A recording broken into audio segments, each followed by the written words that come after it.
Disruption. Hello everyone, I am Vansh Tyagi. I welcome you to the structured series on Model United Nations, which has been titled as MUN Simplified with Vansh Tyagi.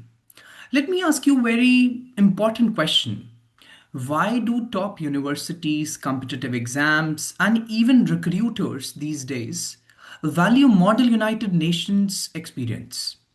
Why is MUN repeatedly mentioned in college applications, interviews, and personal statements? Today, we'll understand how MUN directly supports your academic journey, exams, and career choices. So, basically, we are going to study why a student should participate into Model United Nations. Why is this misconception coming up that why do we need to even understand this question? Usually, Model United Nations are considered as extra co-curricular activities. They're often labeled as only extra co-curricular activity, but in reality, it functions as applied academic training. So basically, through MUN, students learn analytical reading, research, structured writing and argumentation, public speaking under pressure. This is the most important part of Model United Nations, that a person learns to have public speaking under pressure. Wherever you go, you'll be time bound, you will have different bifurcations of different rules of procedure. So you're always under pressure. So you have to perform public speaking, which is under pressure, which provides you the experience to go towards an industry level. On the other hand, a person learns ethical decision making. So all of these core competencies are tested across higher education and professional environments as well. So how do we quote that MUN is only extra co-curricular activity? It is more than that. That is the way I quote again myself, that it functions as applied academic training. It is not only about any co-curricular activity which is just training kits, or which is just as a recreational field for students. On the other hand, when we consider something very practical, that how does Model United Nation aid my exams and courses, right? Because at any stage we are going to be very much focused over competitive exams and academic courses more often. So when a person needs to pursue law and judiciary, they have to give exams like CLAT, ALET, LSAT, and all of these exams test critical reasoning, legal style argumentations, and this is very well taught while you participate in any Model United Nations. You develop your critical reasoning. You'll draft different, documents which provide you legal style argumentation in handedly. On the other hand, any person who's going to, pursue, or who is going into the fields of civil services and policy, so they, of course, give UPSC exams, the civil services exam, and state PCS exams.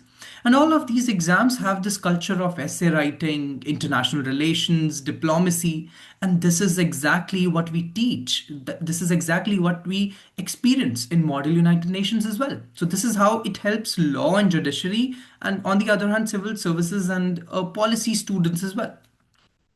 On the other hand, management and business people, they are also provided a good aid, that people who are going to appear for any MBA entrances, or maybe it is a CAT interview, or there are such different group discussions, all of these require negotiation, leadership, and articulation. And all of this comes in handedly when you participate into an MUN. You will be performing different lobbying procedures, you will be voting, you will be asking people to vote for you. And that is where you learn negotiation, leadership, and articulation. On the other hand, when a person needs to pursue international studies and needs to study abroad, whether it is a bachelor's or a master's in international relations, political science, or global studies, or when we consider about studying abroad, it is maybe Ivy League or Oxbridge, or it is European universities, anywhere. So all of these require, and they test your leadership, they test your global exposure, they will test your SOP strength as well. And that is what gets clearly identified and clearly amplified while you participate into Model United Nations. These are the basic particular practical reasons why a person should participate into these type of simulations. On the other hand, when we consider the other aspect, that is, it also provides you profile building. It builds your profile very well. Whenever you will be applying for any university, especially when it is out of India or it is out of any country you're watching us from, it always requires the policies and it always requires different segmentations of yours on your profile.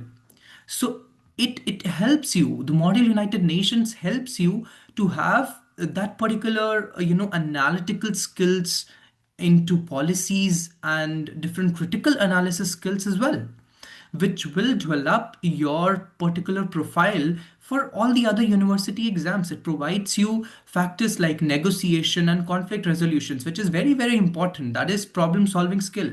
Every particular university or maybe any job providing institution is always looking for a person who has this mindset of solution oriented approach.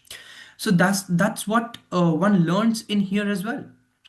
On the other hand, when we consider about ethical decision making, that is the other thing which you learn, because you're always bound under rules of procedure, you're always bound under the laws which are to be followed.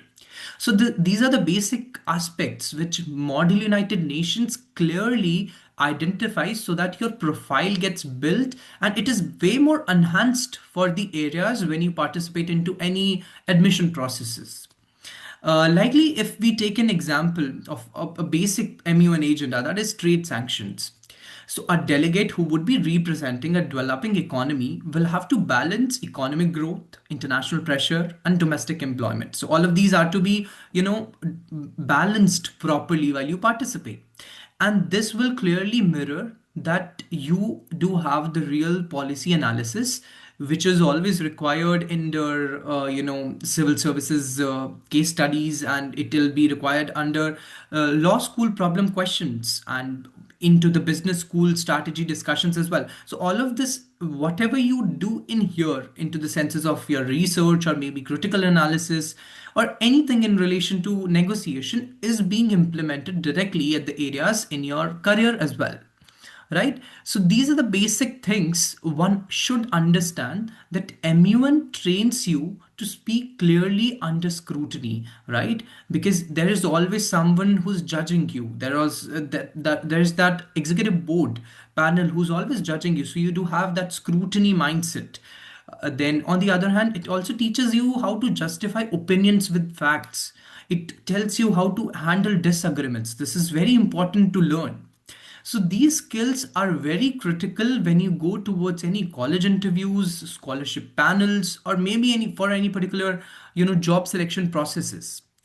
So this is what I would like to quote, that MUNs are not only for awards, or they are not only something to have recreation about, but exactly as I mentioned, they are very much into the fields that train people towards real decision making environments.